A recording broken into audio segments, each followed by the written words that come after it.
You are? I'm Kevin Gleason. Tell me about this piece. What would you care to tell me about it? So this was a painting that I did in plein air. It was out at El Refugio State Beach. And I was standing, if you're familiar with the spot, there's some palm trees there. I was standing in the shade of one of the palms one day. And when I do a plein air painting, I'm just trying, my main goal is to try and capture the feel of the place and to really, a painting to me is a memory of a moment and a place and time. And so it's just a beautiful sunny day, and I just liked the way that the light was falling. My focal point was the wave breaking and that rock formation on that left side, and so that was kind of what I was focusing on, and just trying to get the feel of the springtime there with the mustards in bloom and the light hitting the rocks and the wave. Can you stand a little closer to it? Sure. You can turn this way. What are some of the design considerations? Can you tell me about the composition or concept and like for the layperson? Yeah.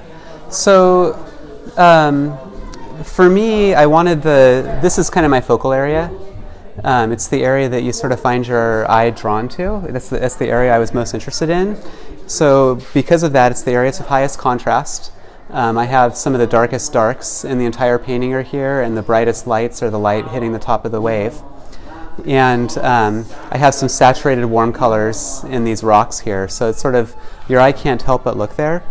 And I tried to make other angles, the beach sort of curving back, this path that goes through the grass here, everything kind of leads the viewer back there. It's almost like you feel like yourself being drawn and walking back. And I downplayed some of the detail in this area and sort of softened things a little so that, again, so you're sort of drawn there. And generally I try and have the focal point not be right smack in the center of the painting. That makes the painting feel kind of static. So I like these big shapes, and that little taste of ocean, kind of makes you really it makes it precious, makes you sort of savor that little spot. What's the name of it and what is it priced at? Say it again? What's the name of it and what's it priced at? Oh, this is Refugio Beach Point, and it's $950. How do you work? Do you wait till you're inspired, or do you just show up and work, or do you have certain procedures?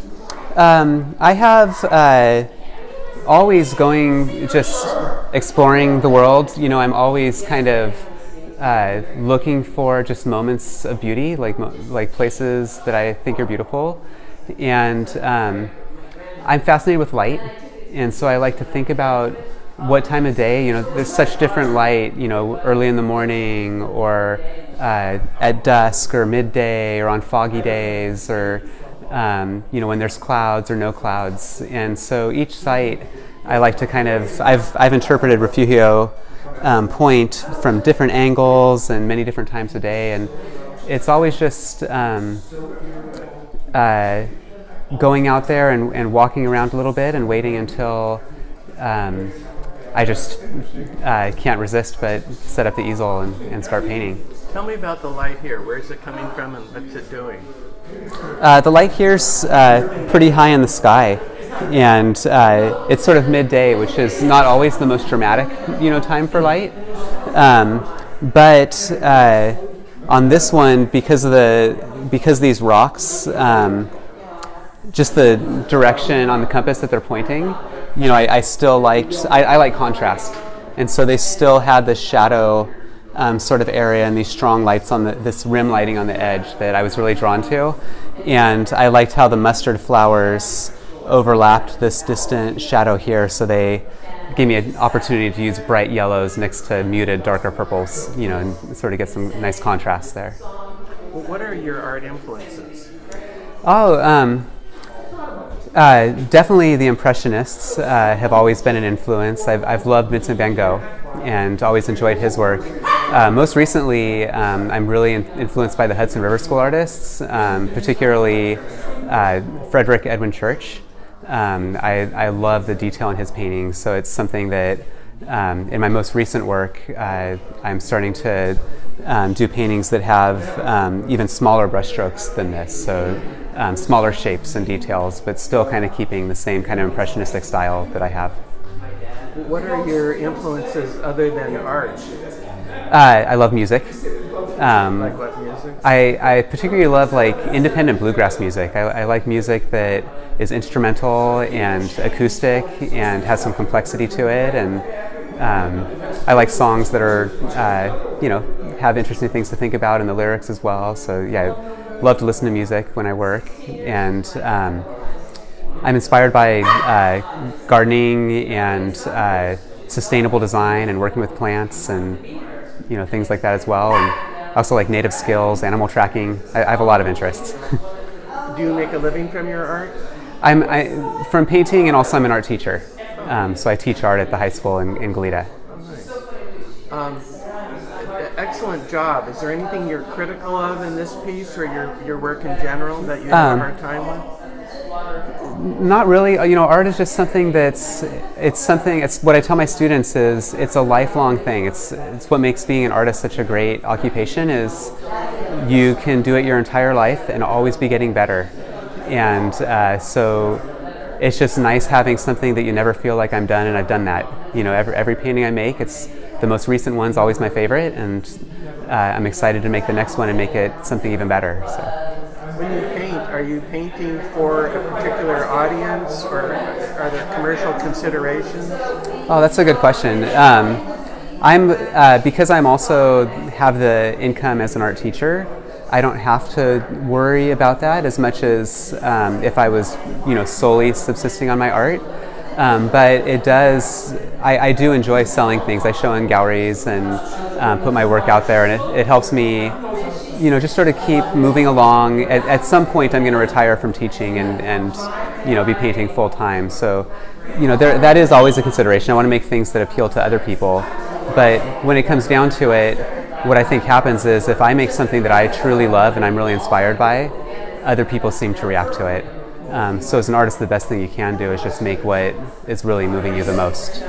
If it was just commercial consideration, was there something you would do more waves or anything? I guess I don't really think too much about that. I mostly just I paint from what I'm most excited about. I love landscape. I like to be outside in nature.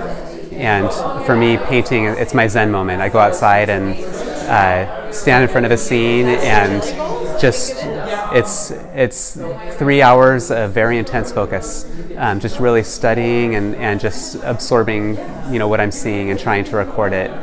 And it's fun to go back the next day. You don't always even know what you made. It's kind of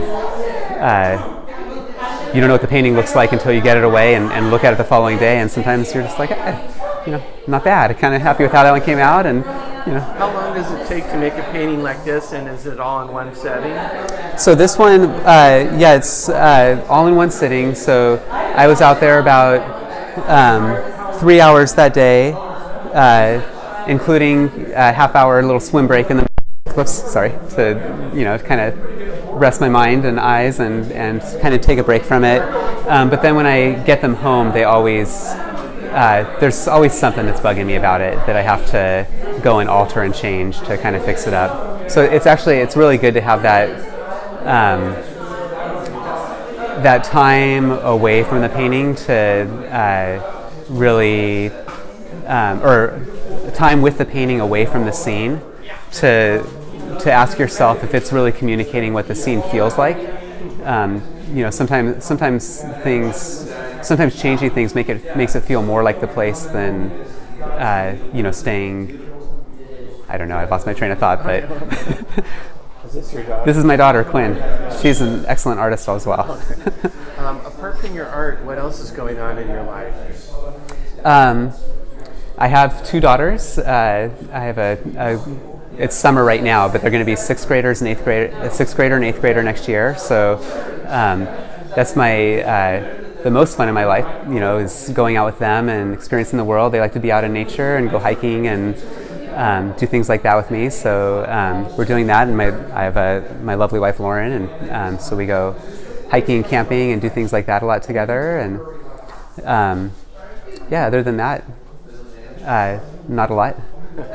Well, thank you. And would you care to give you any contact info, like a website or email address? Sure. My website is kevingleasonart.com. And you can also follow my work. I put my work on Facebook. I have an artist's page that people can follow, and on Instagram. And my email is kevingleasonart@gmail.com. Okay. Hey, thanks a lot, Kevin. Yeah, thank you. Good show.